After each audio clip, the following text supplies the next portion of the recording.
Lorsqu'une voiture piégée destinée à des rivaux a tué un garçon de 11 ans à Montréal, Canada, cela est devenu un tournant. Cette tragédie unique a poussé la police à agir et à changer l'application de la loi à jamais. La guerre des motards du Québec. C'était en 1985. Et 2 chapitres des Hells Angels au Canada s'étaient retournés l'un contre l'autre. Le problème a commencé lorsque le chapitre de Laval ne vendait pas la méthamphétamine qu'ils étaient censés vendre. Ils la consommaient. Cette erreur a déclenché un bain de sang interne. Les Angels ont décidé de faire le ménage, tuant leur propre frère.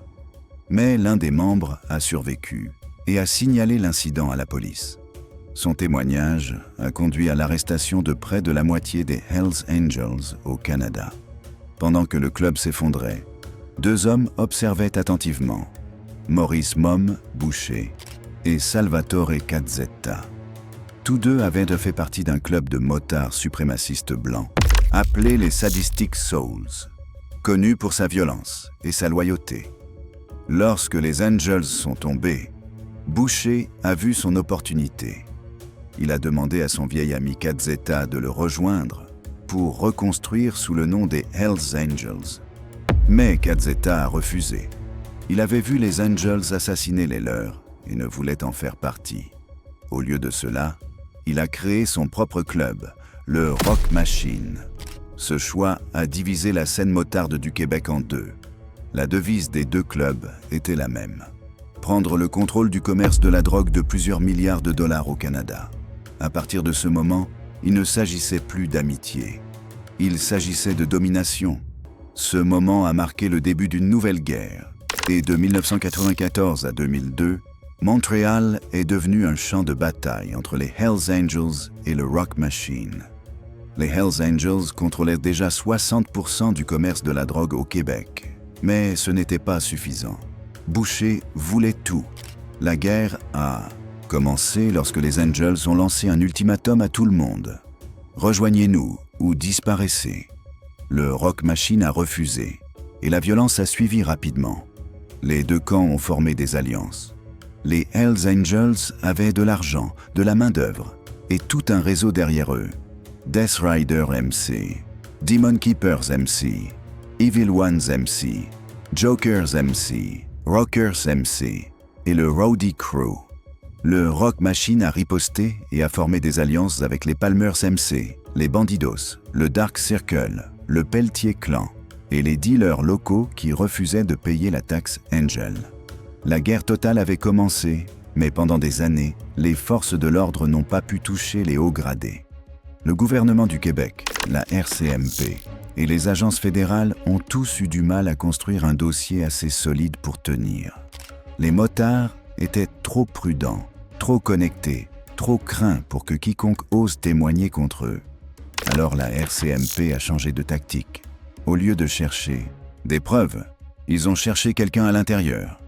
Et ils ont trouvé un informateur au sein des Hells Angels. C'est alors que les autorités espèrent percer les murs autour de Mom Boucher. Cet initié était Danny Kane. Danny a grandi dans une petite ville du Québec, obsédé par les motos. Durant ses premières années, il a accumulé des accusations criminelles de toutes sortes, agressions, vols et armes, et a purgé du temps en prison. À 26 ans, il effectuait des missions pour Walter Stadnick, le président national des Hells Angels au Canada. Stadnick était connu comme un stratège, l'homme qui a transformé les Angels d'un club de rue violent en une organisation nationale construite sur la structure, la loyauté et la stabilité financière. Stadnick a créé un club d'alimentation appelé les Demon Keepers, conçu pour vendre de la drogue bon marché et détourner l'attention de la police de l'expansion des Angels. Danny Kane a été mis en charge. Mais le 1er avril 1994, Danny a été arrêté. Il ne lui a pas fallu longtemps pour réaliser la vérité. Les Demon Keepers n'étaient jamais censés réussir. Ils étaient un appât, créé pour distraire les forces de l'ordre pendant que la vraie opération grandissait. Kane avait été utilisé. Alors il a retourné le jeu. 6 mois plus tard, après sa libération, il s'est rendu directement au quartier général de la RCMP et leur a tout offert. Non, opération, horaires. Il est devenu un informateur, rapportant secrètement sur les Angels tout en feignant la loyauté. Il avait l'habitude de rencontrer ses responsables de la RCMP dans des chambres d'hôtel, 3 fois par semaine, puis il retournait au clubhouse des Hells Angels, comme si de rien n'était. Pendant ce temps, Mom Boucher prenait le contrôle de plus de territoire du Rock Machine, forçant les petits gangs à choisir leur camp. Les rues du Québec glissaient vers une guerre ouverte. Mom Boucher a commencé à prendre le contrôle de bars déjà sous la protection du Rock Machine. Si les propriétaires se conformaient, les affaires s'y continuaient. S'ils ne le faisaient pas, les bars étaient détruits. Peu de temps après, Mom Boucher a été arrêté pour une accusation mineure, possession illégale d'une arme à feu. Il n'a purgé que 6 mois. Cependant, à l'intérieur des murs de la prison, il a appris que quelqu'un au sein des Hells Angels alimentait la police en informations. Lorsque Boucher est sorti, il s'est donné pour mission de trouver la balance. Puis l'appel est venu. Danny Kane a reçu l'ordre de se présenter au clubhouse. Il pensait que sa couverture était grillée. Lorsqu'il est arrivé, la tension remplissait la pièce. Mais Boucher ne le cherchait pas. Il avait découvert une autre fuite. Un tueur à gages des Hells Angels travaillait avec la police. L'homme a été arrêté avant que Boucher ne puisse l'atteindre, mais cela n'a pas apaisé la paranoïa de Boucher. Cependant, Boucher croyait toujours que quelqu'un d'autre parlait aux autorités, et Danny restait un suspect aux yeux de Boucher. Au même moment, Walter Stadnick avait invité un ami à une fête des Hells Angels à Halifax. Donald Magnussen, l'un des leurs, a cherché la bagarre avec des invités, et cela s'est terminé dans le sang. Boucher était furieux. Pour envoyer un message, il a ordonné à Danny Kane de tuer Magnussen. Alors il a testé Danny. Boucher lui a confié un travail pour commettre un meurtre. S'il refusait, il était mort. S'il obéissait, sa couverture RCMP était finie. Maintenant, Danny était piégé. En tant qu'informateur de la police, il ne pouvait pas appuyer sur la gâchette. S'il refusait, Boucher le saurait. Alors il a joué intelligemment. Danny a dit à Boucher que Magnussen était un membre à part entière et le tuer devrait être fait par un autre membre, à part entière, pas un aspirant. Boucher l'a accepté. Danny est sorti vivant à nouveau. Une fois de plus, il avait surpassé l'homme le plus dangereux du Québec. 2 ans ont passé. Danny était toujours un aspirant, pas un membre à part entière, mais assez proche du cœur de l'organisation pour tout savoir. La RCMP comptait entièrement sur lui. Début du conflit. La guerre a officiellement commencé le 13 juillet 1994. 3 hommes armés masqués sont entrés dans un atelier de moto personnalisé dans le quartier Rivière-des-Prairies de Montréal et ont tiré sur Pierre Daoust, un membre des Death Riders, un club de soutien des Hells Angels. Il est mort sur le sol de son propre atelier. Le lendemain, le Rock Machine a frappé à nouveau, ciblant un autre membre des Hells Angels. Plus tard ce même jour, la Sûreté du Québec, SQ, a arrêté plusieurs motards du Rock Machine, tentant de placer une bombe dans un clubhouse marionnette des Hells Angels sur la rive sud de Montréal. La ligne avait été franchie. En quelques semaines, chaque chapitre des Hells Angels au Québec a voté pour rejoindre le combat sous le commandement de Maurice Mom Boucher. La guerre était lancée, et Boucher était sur le point de devenir l'un des chefs hors-la-loi les plus puissants du monde. Le changement de pouvoir. La véritable opportunité de Boucher est venue en 1994. Salvatore Cazzetta a été arrêté en Florida pour tentative de contrebande de cocaïne et condamné à 10 ans. Avec Cazzetta hors du tableau, Boucher avait finalement une voie claire pour dominer le commerce de la drogue à Montréal. Soutenu par le chapitre maire des Hells Angels à Oakland, California, Boucher a fait son mouvement. En jeu se trouvait un marché de la drogue de plusieurs milliards de dollars et le contrôle de tout le milieu criminel du Québec. Les Angels étaient déjà forts en British Columbia et Halifax. S'ils sécurisèrent le Québec, ils pouvaient entrer en Ontario, le plus grand prix au Canada. Pendant que Boucher complotait pour prendre le contrôle complet du Québec, les autorités se rapprochaient aussi. Ils avaient déjà un informateur à l'intérieur du réseau de Boucher. Mais il venait avec son propre lot de problèmes aussi. C'était Aimé Simard, Aimé Simard, un jeune motard imprudent. Kane a rencontré Simard en ligne en 1996. Bientôt, ils étaient impliqués dans une relation amoureuse. Kane a menti en disant qu'il était un Hells Angel et l'a amené dans les Rockers, un club de soutien pour les Angels. Leur relation était volatile. Simard était erratique, violent et désespéré de faire ses preuves. Il est devenu l'arme des Angels, un exécuteur gâchette facile qui faisait tout ce qu'on lui disait. Kane l'utilisait comme chauffeur, même pour ses réunions secrètes avec la RCMP, sans que Simard s'en rende compte. Les choses ont dégénéré rapidement. Simard a commencé à tuer sans hésitation. En février 1997, il a abattu 2 personnes à Quebec City. Des semaines plus tard, sur ordre du Hells Angel David Wolf Carroll, Simard et Kane se sont rendus à Halifax pour assassiner Robert McFarlane, un dealer problématique. Kane a délibérément raté ses tirs pour pouvoir dire à ses responsables de la RCMP qu'il n'avait tué personne. Mais Simard a terminé le travail. Le meurtre a été capturé sur caméra, flou mais suffisant pour attirer l'attention.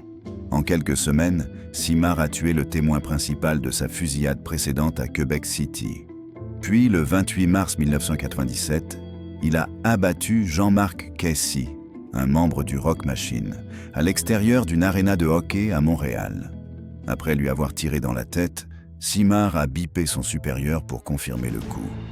Il s'est vanté plus tard que tuer n'était pas suffisant. Cela devait être écœurant et personnel.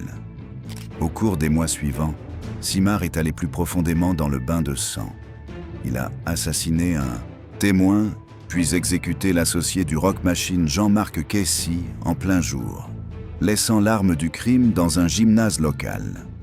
Lorsque la police l'a trouvé, ils l'ont retracé directement à lui. En mars 1997, même la RCMP savait qu'Aimé Simard était un problème. Danny a averti ses responsables que Simard était imprévisible et dangereux, capable de tout. Simard a été arrêté le 11 avril 1997 et est devenu informateur lui-même. Pendant les 5 années suivantes, Mom Boucher pousserait plus fort que jamais, faisant ce qu'aucun autre criminel dans l'histoire canadienne n'avait réussi à faire, transformant tout le milieu criminel du Québec en un empire unique sous les Hells Angels. Meurtre des gardiens de prison. En 1997, la violence s'était déplacée au-delà des rues. Elle a atteint les prisons. 2 agents correctionnels ont été assassinés de sang-froid et un 3e a à peine survécu. Diane Lavigne a été abattue en rentrant chez elle après un quart de travail à la prison Bordeaux de Montréal. Des semaines plus tard, Pierre Rondeau et Robert Corriveau ont été pris en embuscade en conduisant une fourgonnette de transport pénitentiaire. Rondeau est mort au volant. Corriveau a vécu. Les enquêteurs ont vite appris la vérité. Les meurtres n'étaient pas aléatoires. Ils avaient été ordonnés par Maurice « Mom » Boucher lui-même. Le tireur voulait prouver sa loyauté et gagner une place dans les Nomades, l'unité d'élite des Hells Angels du Québec.